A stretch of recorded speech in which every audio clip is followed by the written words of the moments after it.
नन्दिल्स त्यहाँ चाहिँ ग्राउन्ड चाहिँ यस्तो चाहिँ यो चाहिँ बेलुकाको नजारा यो चाहिँ हाम्रो इभेन्ट लोकेसन हो नन्दिल्समै छ हामी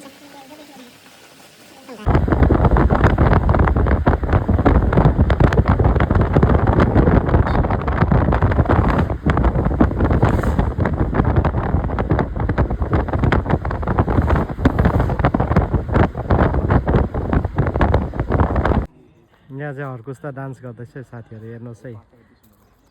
यहाँ चाहिँ रिल्स बनाउँदै रहेछ हर्कुसले नेपाली स्टाइलमा डान्स गर्दैछ त कहाँको डान्स हौ यहाँ चाहिँ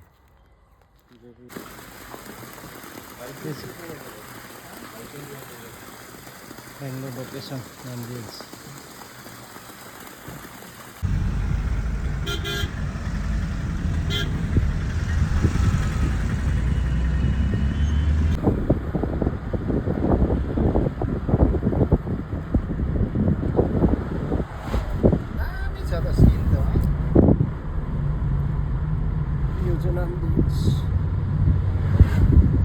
बेङ्गलोरको नन्दिल्स यो लोकेसन चाहिँ बेङ्गलोर नन्दिल्स रहेछ एरिया चाहिँ एकदमै दामी रहेछ है साथीहरू